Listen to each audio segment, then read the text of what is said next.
नमस्कार दोस्तों, शांति साहित्य संसार के YouTube चैनल पर आप सबका स्वागत करता हूं। और अपने जो टॉपिक चल रहा है वर्ण विचार, उसको आगे बढ़ाते हैं। उससे पूर्व थोड़ा रिवीजन करते हैं। अपने कल मैंने आप लोगों को प्राणत्व के आधार पर वर्णमाला दो प्रकार की बताई थी। वहां थोड़ी सी मेरे से भूल हो गई थी, उसके लिए मैं क्षमा चाहता हूं।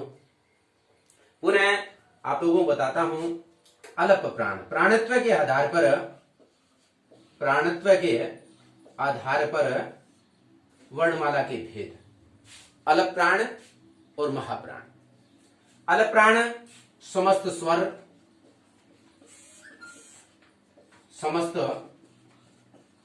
स्वर और वर्ग का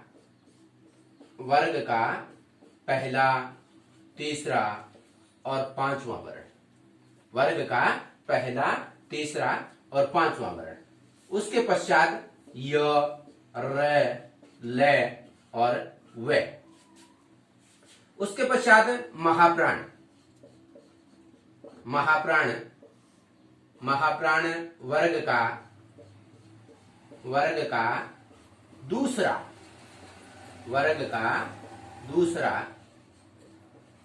और चौथा वर्ण। वर्ग का दूसरा और चौथा वर्ण। और बच गए अपने तीनों से और है, जिन्हें अपने अभी प्रयत्न के आधार पर जब देखेंगे तो उनका नाम होता है ऊष्म।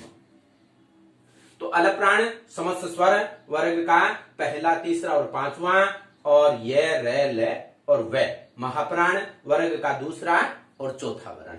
और श, श, स और है, ये क्या कहलाते हैं? महाप्राण कहलाते हैं। गोस्वत्व के आधार पर वर्णमाला भी मैंने दो प्रकार की बताई थी। और एक छोटी सी ट्रिक आप लोगों के लिए मैंने बताई थी, अघोष। आप याद रखने का तरीका, अघोष 12 यानी वर्ग का पहला, दूसरा। और महाप्राण 2, 4 यानी 24। ये याद करने का तरीका है। फिर अपने कल उच्चारण स्थान के आधार पर वर्णमाला के भेद, जो मैंने 8 बताए थे आप लोगों को। पहला बताया था मैंने कंठ्य, उसके पश्चात तालव्य, उसके पश्चात मूर्धन्य, और उसके पश्चात मूर्धन्य के बाद ओष्ठ्य, और ओष्ठ्य के बाद कंठोष्ठ्य, कंठ तालव्य, दंत तालव्य। ये मैंने आप लोगों को बताए थे। तो आज अपने बात करते हैं उच्चारण प्रयत्न के आधार पर। उच्चारण प्रयत्न के आधार पर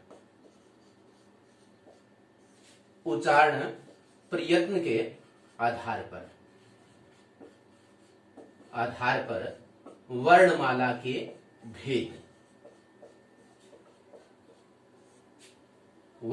के भेद। देखो, उच्चारण स्थान तो जब अपने उच्चारण करते हैं, जब मुख विवर से हवा निकलती है, जहां जाकर के टकराती है, उसी स्थान का नाम उसको दे दिया जाता है। और उच्चारण प्रयत्न में प्रयास किए जाते हैं, हवा जब निकलती है तो वो वहां कहीं से संघर्ष करती है, कहीं स्पर्श करती है, यानी और कहीं लुढ़कती हुई आती है। इस आधार पर वर्णमाला के भेद करते हैं। जो सबसे पहले जो इसका भेद है ना, वो है स्पर्शी। कई जगह इसका नाम मिलता है सपृष्ठ। यानी जब अपने इन शब्दों का, इन वर्णों का उच्चारण करेंगे, क से लेकर के मैं तक, इनका जब अपने उच्चारण करेंगे इन व्यंजन का, तब हवा कहीं न कहीं स्पर्श करेगी मुंह के अंदर, इसलिए इन्हें कहते हैं स्पर्श। क से लेकर के मैं तक। दूसरा है वो है स्पर्श संघर्षी।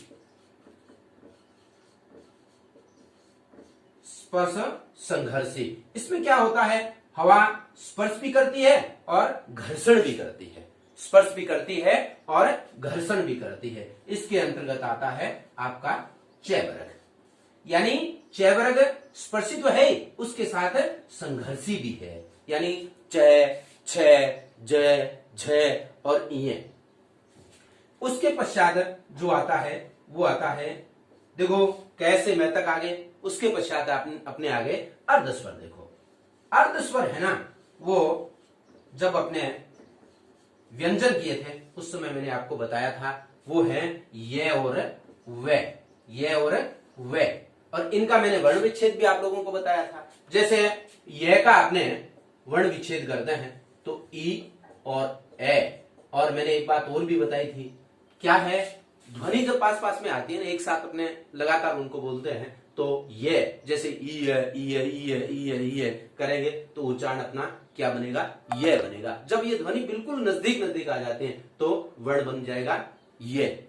उसके पश्चात एक वे, उ और ए, ये भी क्या क्या बनेगा, वे बनेगा। उ है अपने बोलेंगे तो ये क्या बनेगा, वे बनेगा। उसके पश्चात अर्धस्वर। अर्धस्वर कौन से हो गए, ये और वे। इंग्लिश में भी वाई और डब्ल्यू दो माने जाते हैं, जिन्हें सेमी वोवल्स बोलते हैं। उसके पश्चात चौथा है वो है लुंठित। लुंठित इसमें क्या होता है, देखो जब अपने रे का उच्चारण करते हैं तो जीभ वो लुढ़कती नीचे आती है। लुंठित का मतलब लुढ़कना, यानी जीभ है वो लुढ़कते हुए नीचे आएगी, इसलिए इसका उच्चारण स्थल क्या होता है, इसकी बात उच्चारण प्रयत्न के आधार पर करते हैं तो रे है वो क्या माना जाता है, लुंठित माना जाता है। रे क्या माना जाता है, लुंठित। उसके पश्चात इसका जो पांचवा भेद है ना वो है पार्श्विक। पार्श्विक, और पार्श्विक है वो क्या है, लय है। पार्श्विक है वो क्या है, लय है। जब अपने लय का उच्चारण करते हैं तब हवा जीभ के दोनों ओर से निकलती है, यानी जीभ के पास से हवा निकलती है। और पार्श्व का मतलब होता है पड़ोस, यानी जीभ के पड़ोस में से हवा निकलती है। इसका नाम क्या है, लय। पार्श्विक का मतलब क्या हो गया, लय। और फिर छठा क्या है, नासिक्य। नासिक्य जिनका उच्चारण यानी हवा नाक से भी निकलती है, मुख विवर से निकलती है और नाक से भी साथ साथ निकलती है, तो वो पंचम वर्ण यानी के पांचवा जो वर्ण है ना वो क्या कहलाता है, नासिक्य कहलाता है। ये है ग, फिर ये, फिर अणे, फिर ने और फिर में। ये क्या माने जाते हैं, नासिक्य माने जाते हैं। क्या माने जाते हैं, नासिक्य माने जाते हैं। नासिक्य और नासिक्य के बाद ऊष्म। ऊष्म जब अपने ऊष्म श,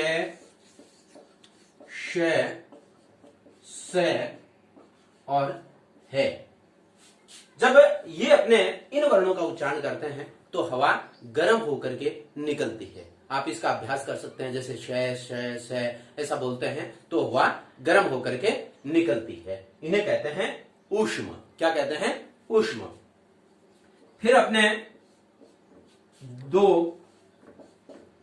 वर्ण ऐसे हैं जिन्हें कहते हैं उत्क्षिप्त। डड़ और ढड़, ये क्या है, डड़ और ढड़। ये आगत वर्ण है। क्या है, आगत वर्ण है, यानी हिंदी ने दूसरी भाषाओं से इन्हें ग्रहण किया है। और जब कोई भी अपने वर्ण लिखते हैं तो प्रारंभ में इनका उपयोग अपने नहीं करते हैं। जैसे अपने शब्द लिखते हैं ना तो इनका उच्चारण लगभग अपने अधिकांश लोग गलत करते हैं। जैसे अपने लिखा गढ़, ये क्या है, गढ़ है, गढ़ नहीं है, ये गढ़। क्या है, गढ़। और इसका जब अपने अंग्रेजी में लिखते हैं तो आपने देखा होगा अक्सर GARH लिखते हैं, GARH लिखते हैं, गढ़। और कई बार अपने लिखते हैं जैसे पढ़ना, क्या होगा, पढ़ना, है ना, इसमें भी ढड़ उच्चारण क्या होता है, धड़। और अड़े का उच्चारण अपने लगभग सब लोग सही करते हैं। जैसे शब्द लिखते हैं अपने सड़क, डड़क ही है ना, सड़क, सड़क, पढ़ना, कड़क, इनका उच्चारण अपने बिल्कुल सही करते हैं। तो आज के पश्चात अपने गढ़ का भी उच्चारण स्थान है वो अपने सही करेंगे। तो ये थे उच्चारण प्रयत्न के आधार पर, उच्चारण प्रयत्न के आधार पर, उच्चारण प्रयत्न के आधार पर वर्णमाला के भेद। कितने हो गए? 8 हो गए। 8 हो गए। तो सबसे पहले अपने पढ़ा, वो क्या पढ़ा? स्पर्शी। और स्पर्शी होते हैं कैसे? मैं। और उसके पश्चात पढ़ा स्पर्श संघर्षी, जो कि च वर्ग। और उसके पश्चात अपने जो पढ़ाना वो क्या? अर्धस्वर। अर्धस्वर हो गए ये और वे। फिर अपने पढ़ा लुंठित। लुंठित क्या होता है? रे। और लुंठित के बाद पार्श्विक, पार्श्विक ले, फिर नासिक्य, पांचवा वर्ण और पंचम वर्ण, यानी कैवर का पांचवा, चैवर का पांचवा, टैवर का पांचवा, तैवर का पांचवा और पैवर का पांचवा। फिर अपने उसके पश्चात ऊष्म। ऊष्म मतलब श, से और है। जब अपने इन वर्णों का उच्चारण करते हैं तो हवा गर्म होकर के निकलती है। फिर अपने पढ़ा उत्क्षिप्त, डड़े और ढड़। यहां जीभ है ना 2 जगह टकराती है। एक अपने जैसे इनका ताड़न जात भी कहते हैं इनको, ताड़न जात। दूसरा नाम इनका ताड़न जात या द्विस्पृष्ठ नाम है। वो क्या है? द्विस्पृष्ठ। इनका नाम क्या है? द्विस्पृष्ठ। तो ये थे उच्चारण प्रयत्न के आधार पर वर्णमाला के भेद। तो अपने हिंदी की यात्रा लगातार जारी रखेंगे।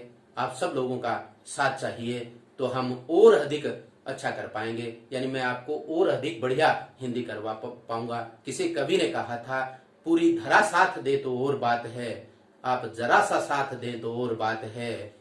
चलने को तो चल लेते हैं लोग एक टांग पर भी, दूसरी भी साथ दे तो और बात है, दूसरी भी साथ दे तो और बात है। मेरा कंटेंट्स आपको ठीक लगता है तो इसको लाइक करें, शेयर करें, सब्सक्राइब करें और जो हिंदी के विद्यार्थी हैं उन तक मेरी पहुंच बनाने में आप सब लोग सहयोग करें। जय हिंद, जय भारत।